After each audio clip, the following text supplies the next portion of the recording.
We're live now, Nick. We have 7 attendees right now.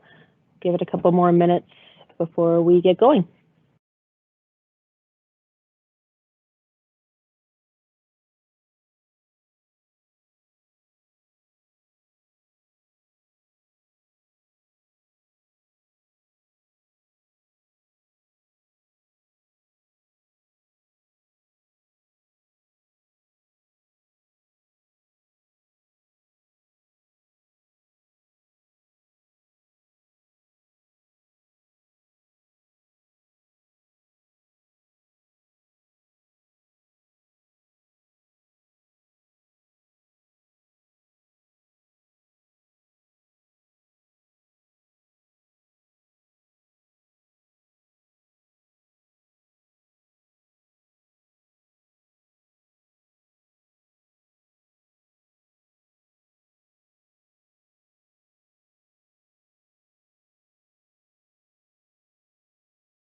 We're up to 9 attendees. A couple more minutes still. Wait for others to join us.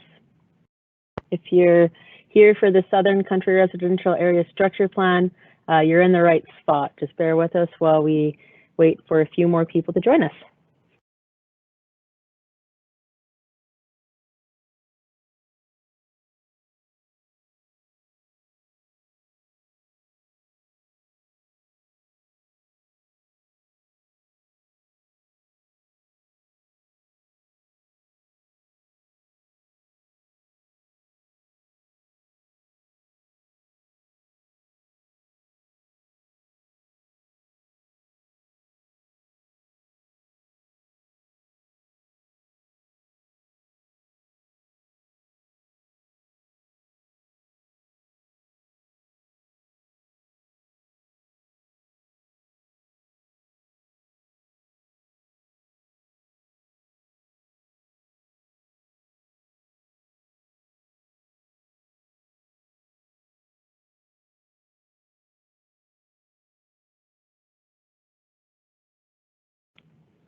All right, Nick, I think we're good to get started here. It says we have 10 attendees. So good evening and welcome to the Southern Country Residential Area Structure Plan Virtual Open House. My name is Elisa Stamatakis and I'm a planner with B3 Companies of Canada, and I will be acting as the moderator tonight. Joining me is Nick Price, Director of Planning at B3 Companies of Canada, who will be delivering the presentation and answering any questions that come through. As Nick is presenting and after the presentation is over, please feel free to ask questions through the questions and answers tool. It's the little question mark, I believe, on the top right-hand corner of your screen. After the presentation, I will ask Nick any questions that are received. Note that these questions aren't visible to other participants, but are visible on our end of the platform. Any questions asked will form part of the comprehensive What We Heard report that will accompany the area structure plan when formally presented to Council for adoption. Any vulgar, profane, or discriminatory language, will not be tolerated in this forum. If not all questions are answered, or if you'd like additional information, you're invited to reach out to the project team. And last item to note before I turn it over to Nick is that this event is being recorded, and our intent is to publish the recording in coming days. And with that, Nick, you are good to take it away.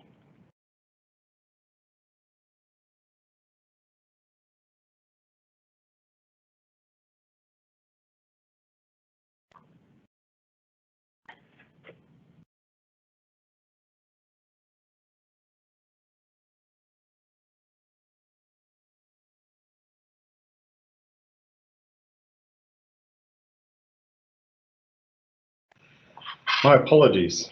Apparently I was muted, so I'm learning this new technology in these unusual times. So I just want to mention my name's Nick Price. I'm the Director of Planning. I just want to thank you all for participating this evening in terms of this engagement process. It's certainly different than what we're used to, and we would certainly prefer to be meeting up in person. However, we will move forward and look forward to your questions at the end of the presentation.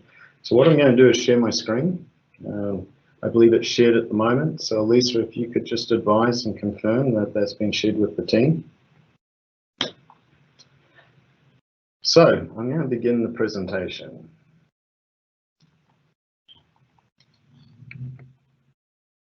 So just some of the objectives for this evening. First of all, we really want to inform, to really explain how planning comes together and how the document in terms of the area structure plan fits within that context. So it's really learning about the planning framework. The second aspect is learn about the Southern Country Residential Area Structure Plan. So just the work that we've done to date and how we're going to move forward. And then at the end, the opportunity to ask questions through the question comments area on the screen.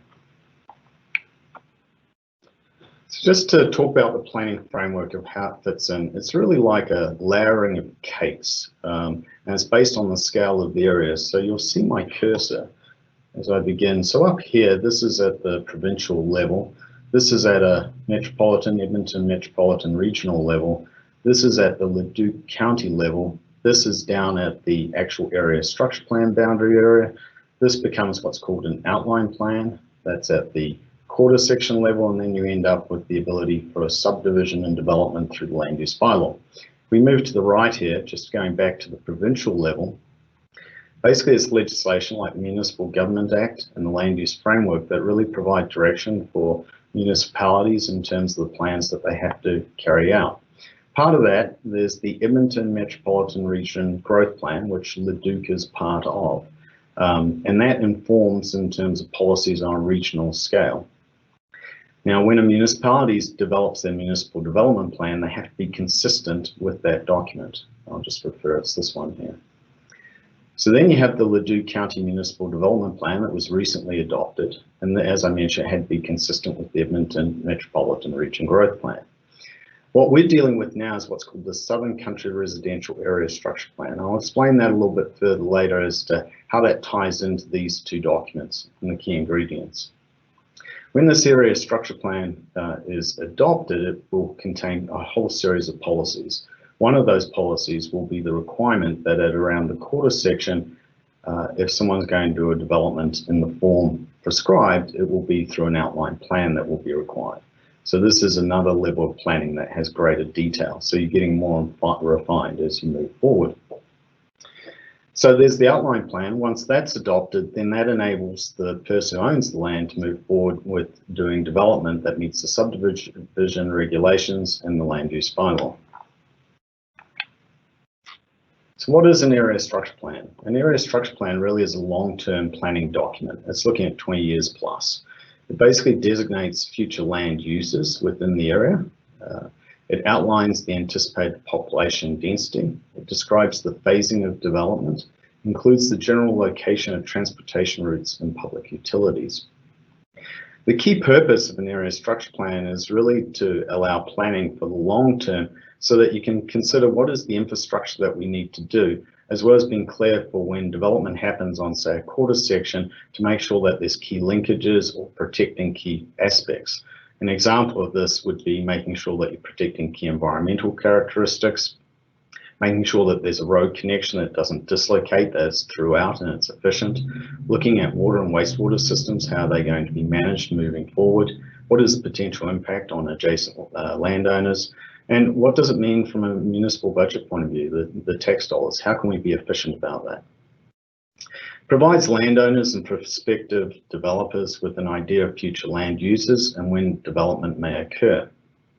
Once that area structure plan is in place, as long as people move forward in accordance with the policy, going through the outline plan and the other layers of planning, basically it streamlines the rezoning and subdivision of applications once you get through the outline plan, and it gives greater certainty in terms of moving forward. So why country residential in this area? Well, first of all, if I go back to the start where I mentioned at the regional level, the Edmonton Metropolitan Region Growth Plan basically indicates the area is suitable for future country residential development. It's actually put what's called a designation within the land use plan saying this area is acceptable for country residential development. They're basically looking at protecting agricultural lands, and they've identified through the development on a regional scale of lands and really the remaining lands potentially of where country residential can occur. The remaining lands will basically be protected for agricultural purposes. Similarly, if we move down to Leduc County's Municipal Development Plan, it also indicates this area, it designates this area as being suitable for future country residential development, being consistent with the Edmonton Metropolitan Regional Growth Plan, which it has to be consistent with. Currently, there is country residential development in the area, and that's one of the reasons, among others, as to why this area has been defined for country residential development. And so it creates a framework as needed to guide future growth and development as development perhaps moves forward within that area. So what are some of the objectives for the country residential area structure plan? One is to establish a vision for the plan area. That's what we would be putting within the area structure plan in terms of, you know, how does this look in the long term and how do we see it being built out? We spatially plan for density, phasing and associated built forms. We provide a framework for land use patterns and future utilities, provide development certainty to the residents and investors, and we understand the servicing needs and how servicing would be provided. This is all basically put into policy within the area structure plan. But we also understand the fiscal impact on the county from the additional development within the plan area. So when we've got sort of a high level plan, we'll be looking at, well, what does this cost mean and how do we make sure we maintain that cost, not from a capital but also from an operational perspective moving forward. So in terms of the project process, basically there's 6 elements here. The first one is learning. What we've been doing is already carrying out research and analysis of the land areas. I'll speak to the work that's been done to date.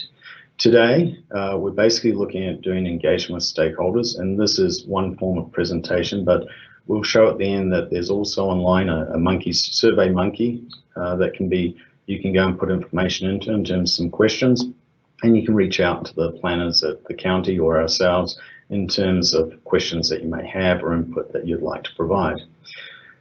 From the information that we receive, we'll be going away and developing a draft area structure plan.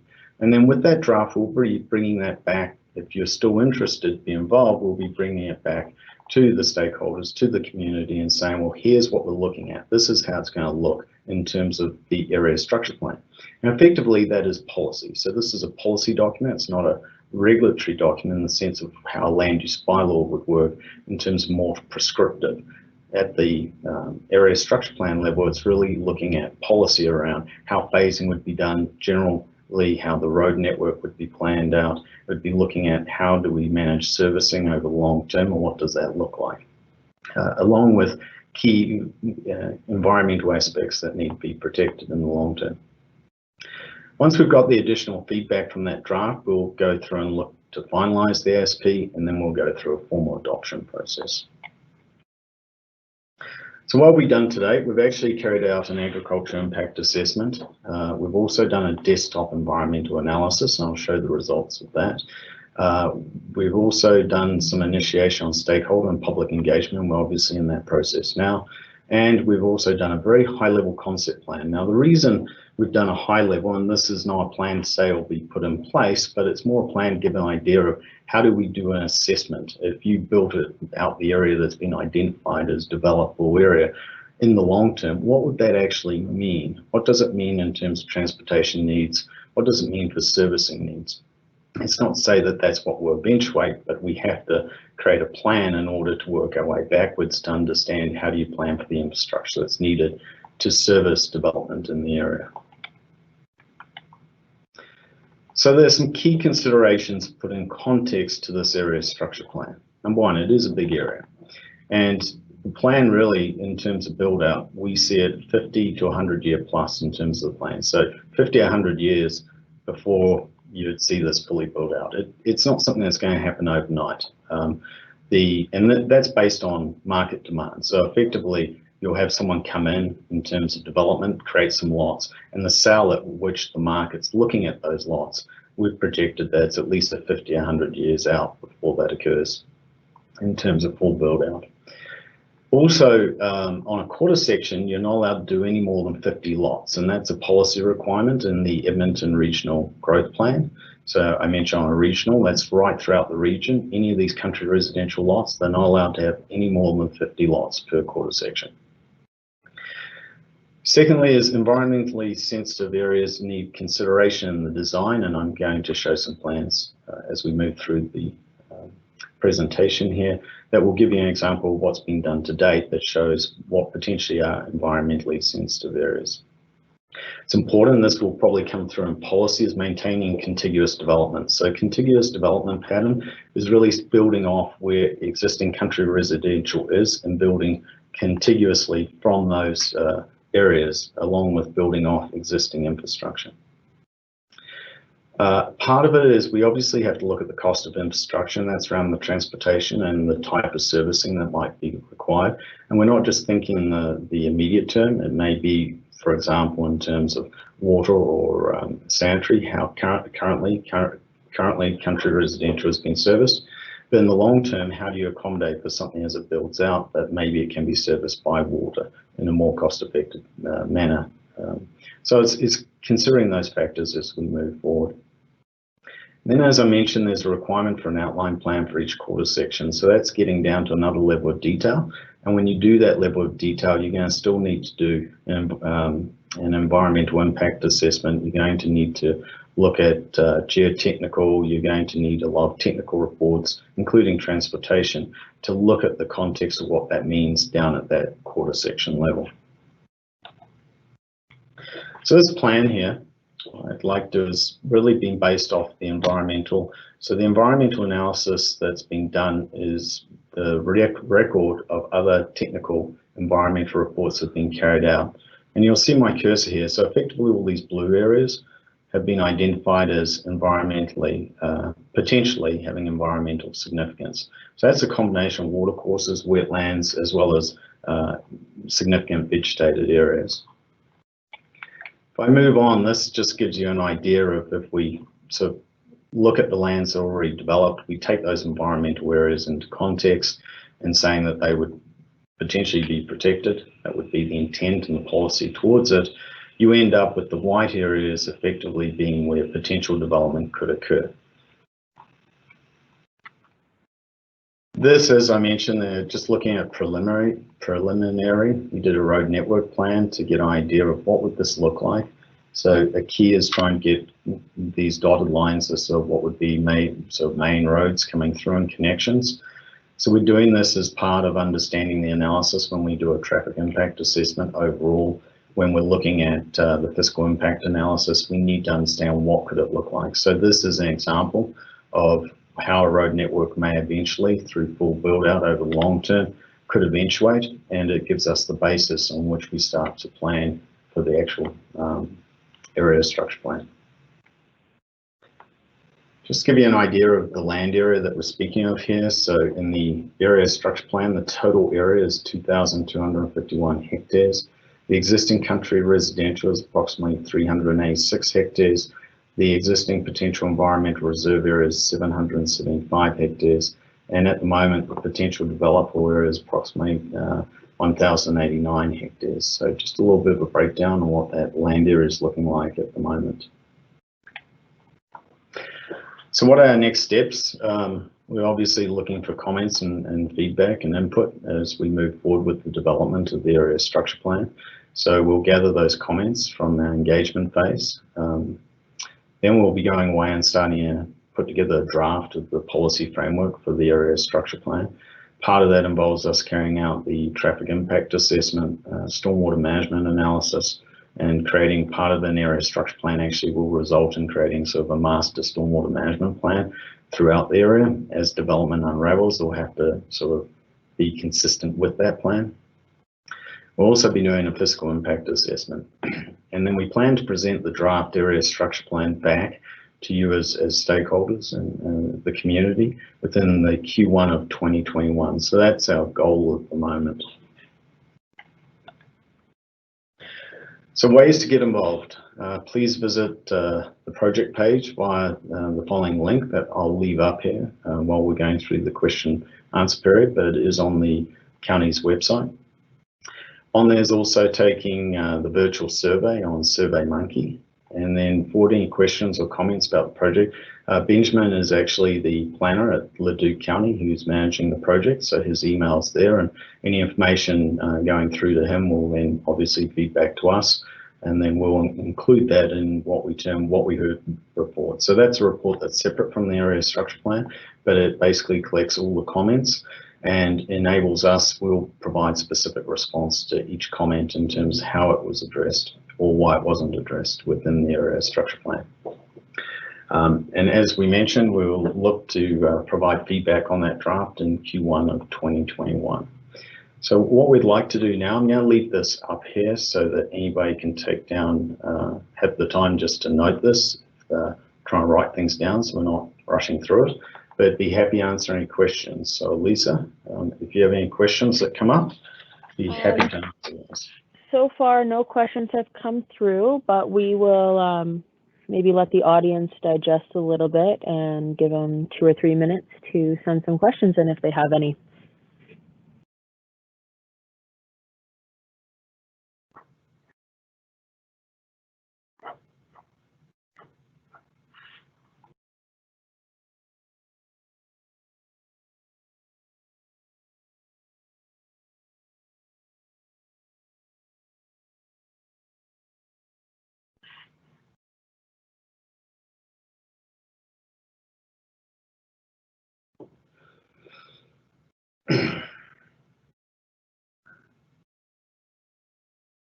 So we have a couple of questions popping up here. I'll go with the first one, Nick. Verbatim, what were the findings of the agricultural impact assessment? How does this fit in with the regional agricultural master plan? Yeah, that's a very good question. The findings that came out of it were basically saying that the nature of the farming quality in this area isn't of great high value when considered in context to both Leduc and the wide area. And their conclusion was that in effect, it would have a very insignificant impact on the great agricultural perspective.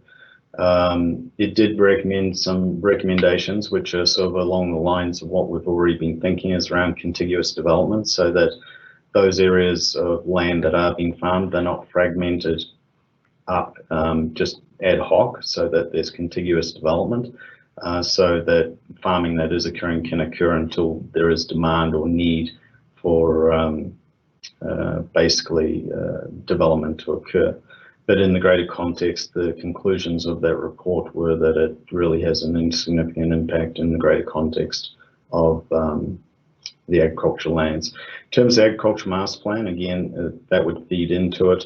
At the regional level, these lands were already identified for country residential, so I'm not sure if we'll even consider these lands within that context. There were a number of lands around the capital region that basically have been designated for country residential. I think they will be the last remnants of any additional country residential in the future. That's, I believe, the intent, and there's a sufficient supply to, as we've already seen here, for at least 100 years or more. So hopefully that helps answer that question. The next question that has come in, which I might be the one able to answer this one, is this presentation available for download? Our intent is to publish this for viewing after the event. That'll be in the coming days, and there should be a link available on the county website, the project website, which you can see up at the top of the ways to get involved. Please give it a couple of days for us to download and get it up there, but this presentation, as I said, is our intent to be made public for review later. And with that, we don't have any other questions that have come in as of yet. Maybe Nick, again, we can give it a couple more minutes here to see if anybody else has any questions. And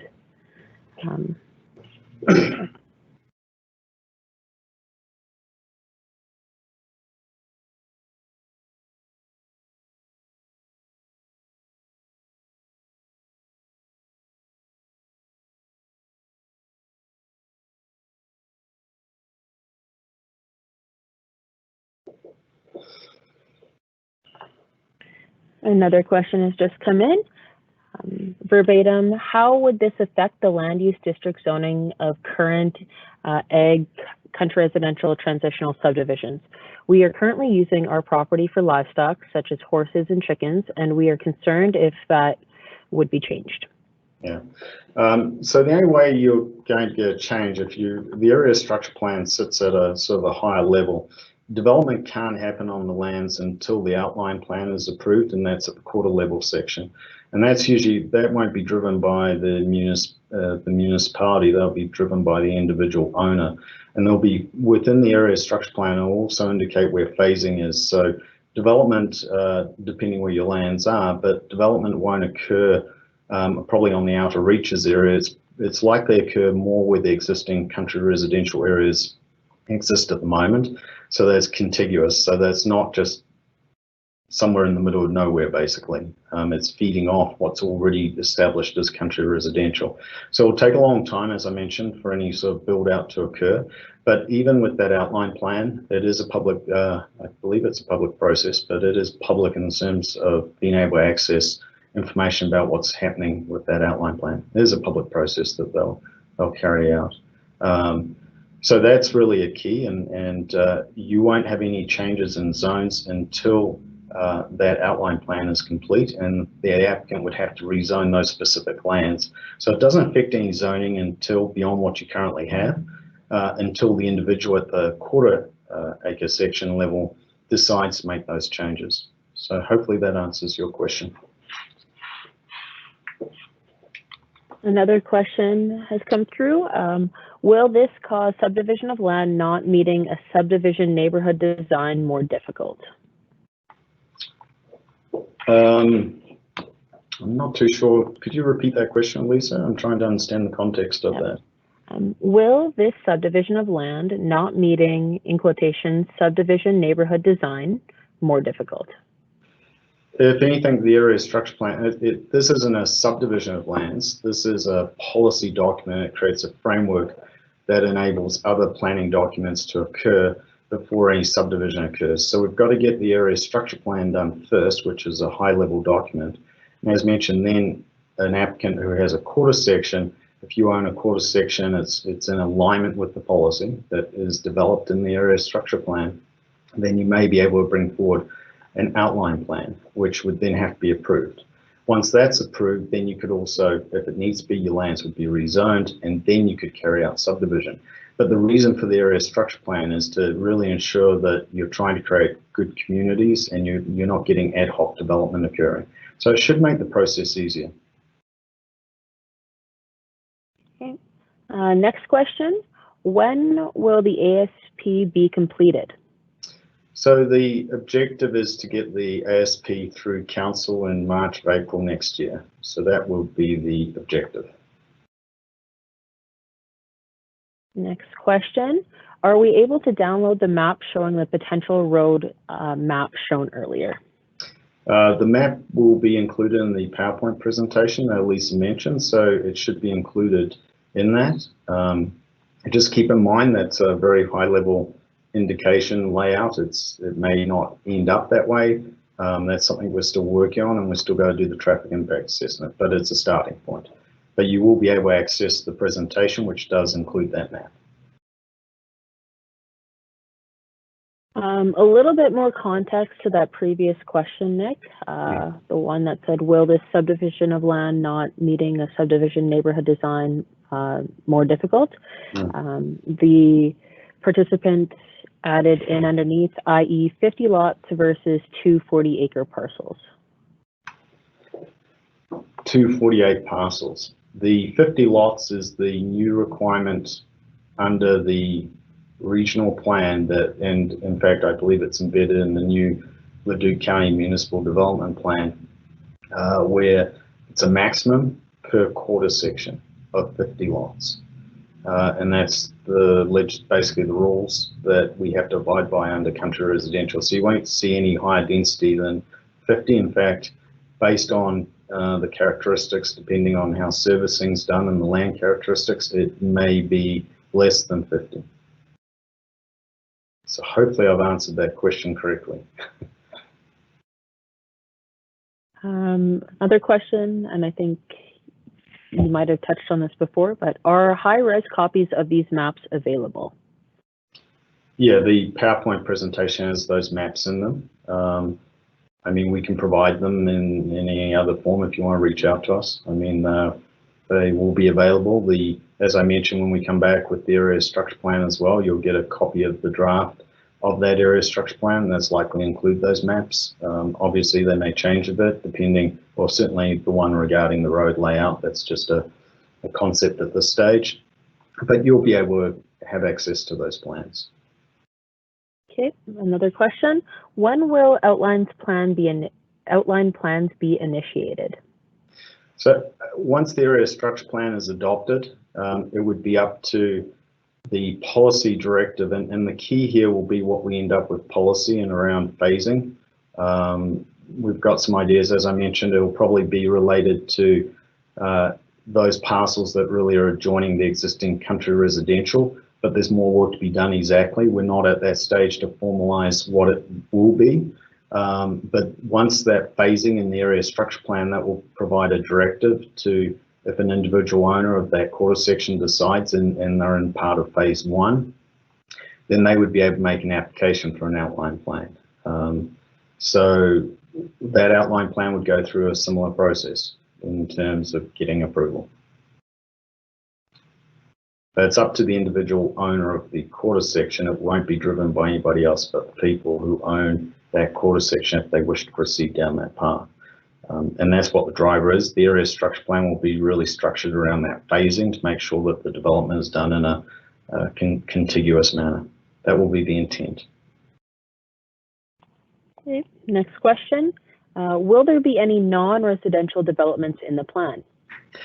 That's a really good question. It's something that's been contemplated and that we're still looking at. So we'd be interested to hear back from the community as to whether they think there's value in perhaps a small little commercial area. It won't include industrial or any of that nature, but it's more around whether there's the viability or the opportunity to include something at a neighborhood scale of a convenience store. So it's something that certainly we'll be considering as moving forward.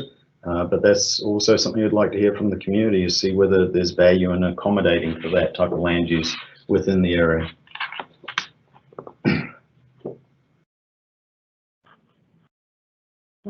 And again, there's a little bit of a lull in questions coming through, so we'll give the audience a couple more minutes here to maybe send some more our way.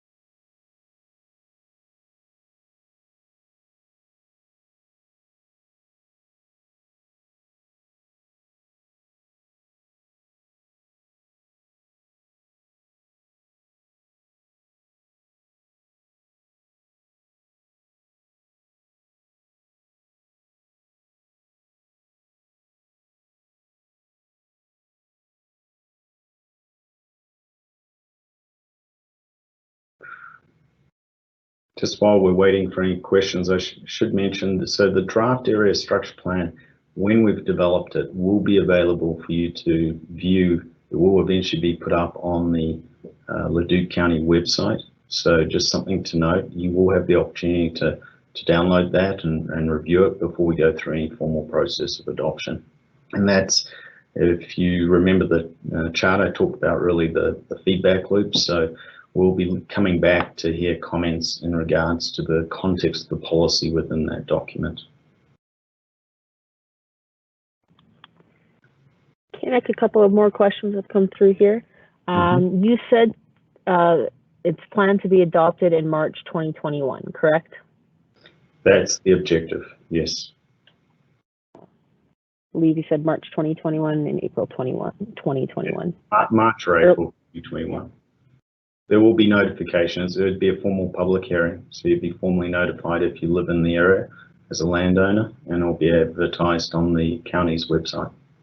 And again, if people want to provide information so they can keep track of the project, feel free to contact Ben or ourselves to provide your email address so we can keep you informed of the project. Another question here. Is a secondary objective to have all development entrances on secondary roads versus primary? In brackets, airport road, question mark. Yes, that would be, I guess, the primary objective. I'm not a transportation engineer, and I'd be relying on our transportation engineer when he does his analysis to provide further feedback on it. But the way we've done the road network at the moment, there is requirement for certain distances and there are access limitations on certain roads. So those constraints sort of drive some of the road layout, including obviously the wetland areas or the environmental reserve areas. We're trying to avoid those any conflicts between those areas. So that's what sort of drives some of the initial thought behind how the road layout is at the moment, conceptually. Another question here, Nick. For the areas identified as environmentally significant, what allowable development would be possible? So when we go through an outline plan, they will have to go and do what's called in the field a biophysical wetland assessment. So what we've done at the moment is what's called a desktop assessment that's relied on existing reports or studies that have been carried out on those areas. When you go to the outline plan, that will be in the field. So you'll actually, for example, as consultants, we engage specialists in the field of defining wetlands, watercourses, along with the biodiversity in terms of species in the area that may be threatened. And in this area, actually, even from the desktop, it was indicated there are about 10 species that are at potential risk in the area that are of bird wildlife. So there's recommendations on trying to retain some of the natural features. So when you do the outline plan, that will just be further validated, and then it'll become what's called environmental reserve. Environmental reserve is land that basically the Crown or in this case the municipality takes ownership of. There's also certain wetlands, depending on their classification and even the watercourses that the Crown has claim on. So those would automatically be protected. So effectively in the outline plan, the idea is to protect those environmental areas, sensitive areas, and part of that is to also to contribute to the overall enjoyment of the community. But there will be a requirement that gets defined at the outline plan level. So I should just build on that. The policy that we would create in the area structure plan would be seeking to protect those environmentally significant areas. Then at the outline plan, it would be the person would have to demonstrate or validate through the on-site that formally defines those environmentally sensitive areas. That would effectively become environmental reserves. Another question here, Nick. Is development only being considered by the quarter, i.e. in a previously subdivided quarter, would all individual owners have to agree to development, or could development occur on smaller sections of previously subdivided land? So on previously subdivided land, if it's typically at a quarter section, just looking at the area, most parcels are on a quarter section, but it depends on the exact scale or I mean, for example, there's a number of country residential, and that's really driven by the existing land use bylaw rules. So I don't think there'll be the ability to further subdivide those. And a key aspect of that is related to early servicing. However, servicing in the future, for example, could be provided in a different form. Maybe it creates the ability to further subdivide those lands. In terms of, I mean, we're not talking an exact quarter section, but there are some parcels that are slightly not a full quarter section. But the plan in terms of the area structure plan will clearly define those areas where an outline plan would be required. So that would be in the area structure plan. When we develop it, there will be policy linked to that, but there'll also be a figure that clearly shows these lands would have to go and do an outline plan. Hopefully that answers that question. Next question. Does this plan provide the direction for multi-use paths as stated in the MDP? A very good question. Again, one of the policies be looking at through the because there's quite a significant, what we see as environmental reserve area and natural features, we'd be looking at putting in policy to encourage putting a multi-use trail, develop it through some of those corridors, which you can do within an ER area. And that would be one of the policy directives of the ASP that guides the outline plan. So at the outline plan, it would, at the area structure plan, we'd be looking at potentially where some trail systems could be developed at a high level, and then that would have to be validated at the outline plan and would be a requirement of possibly the developer put those types of pathways in. So the answer to the question is yes.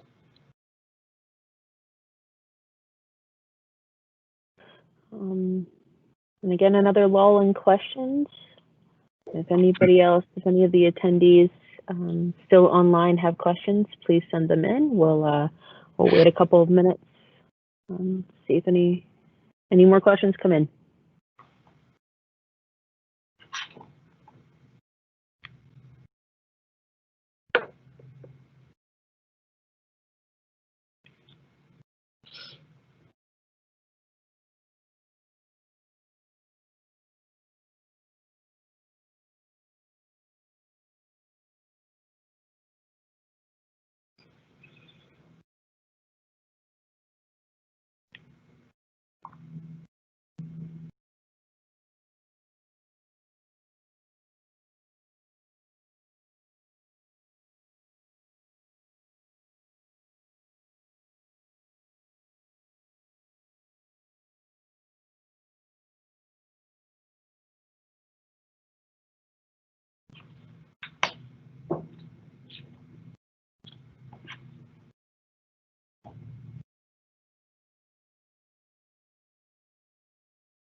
Another question has come on, Nick, about offsite levies.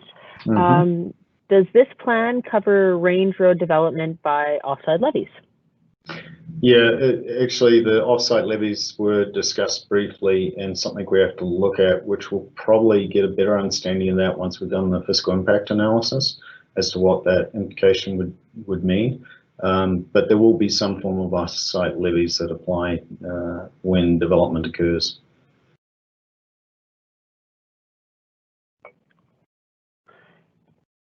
Another question here. Will this ASP put pressure on forcing development of areas against the landowner's intentions? No, because it will be up to the landowner to decide when they wish to develop. Number one, there's phasing associated with it, but it really is up to the landowner, and it will be dependent on market demand. And at the moment, I'd say market demand for country residential have been dropping off considerably. So that's why I mentioned the uptake in terms of the time at which this would be developed is very long. Is very long term. But because it's designated, the county wants to make sure they cover the full areas so that when development does occur, it's done in the right way. I don't believe it will create pressure unless there's a big demand for country residential, but then it will be in the interest of that landowner because there'll be a value to it.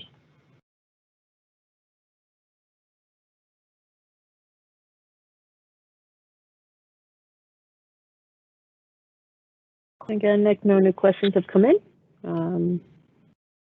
Give it a couple more minutes here.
I'm not seeing any new questions come in, so maybe we'll make this the last call for questions before closing remarks. If you have any questions, please get them in within the next minute or so.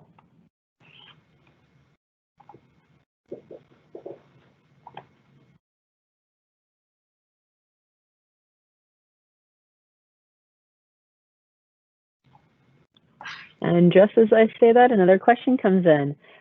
Does this plan cover standard for roads, sidewalks, lighting, etc.? No, that's this plan just gives a high level where roads would be. That's really up to the engineering design standards at the county level.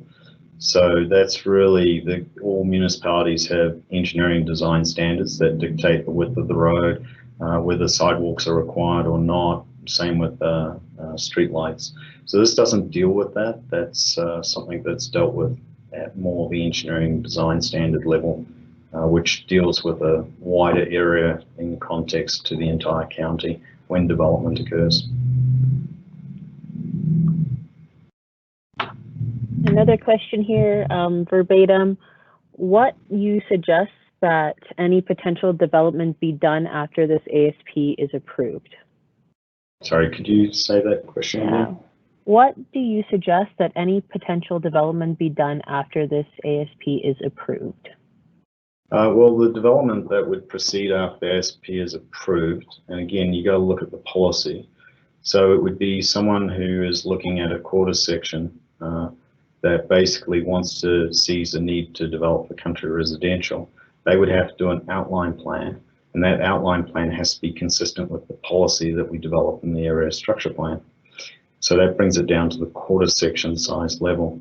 And then once that's approved, then they would be able to go through and do formal subdivision and start development in terms of building country residential style houses in the form that's been envisioned, which is under the country residential concept.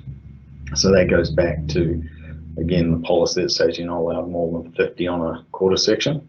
So no more than 50 lots to be able to be created. And as I mentioned, I believe it will be less than 50 just because of some of the environmental characteristics in this area. But that's really the process. Now, if there's the opportunity for a neighborhood commercial type of area, depending where that's designated or located, whoever the landowner is there, if they have an interest and see benefit in doing that, then again, that would come out through in greater detail through doing the conceptual plan.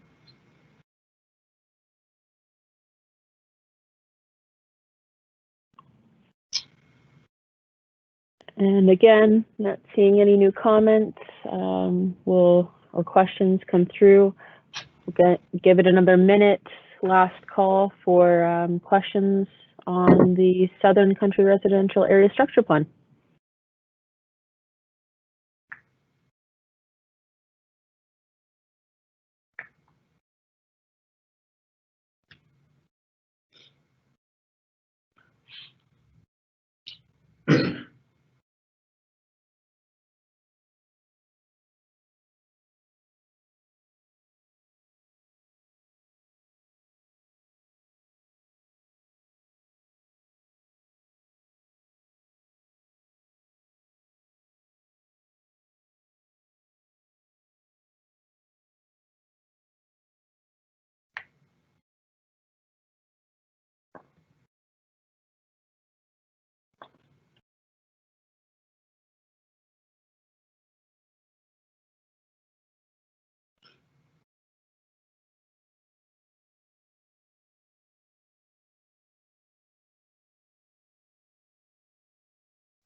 Again, last chance for questions.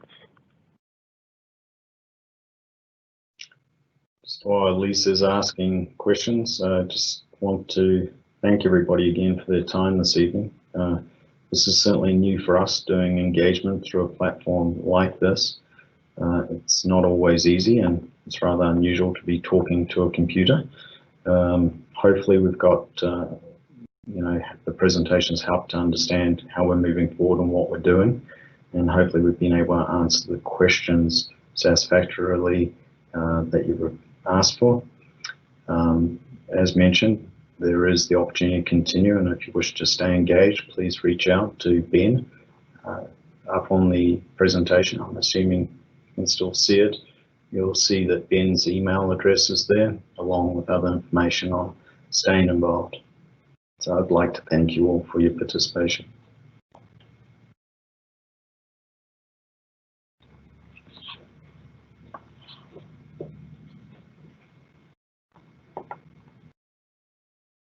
And with that, Nick, I don't see any more questions coming through. So thank you everybody for your time, and I echo what Nick just said. If you want to get involved, please visit leduccounty.com and the Southern Country Residential Area Structure Plan webpage, or contact Ben at Leduc County, and he will forward any questions or comments onto us. And with that, good night, everybody. Thank you.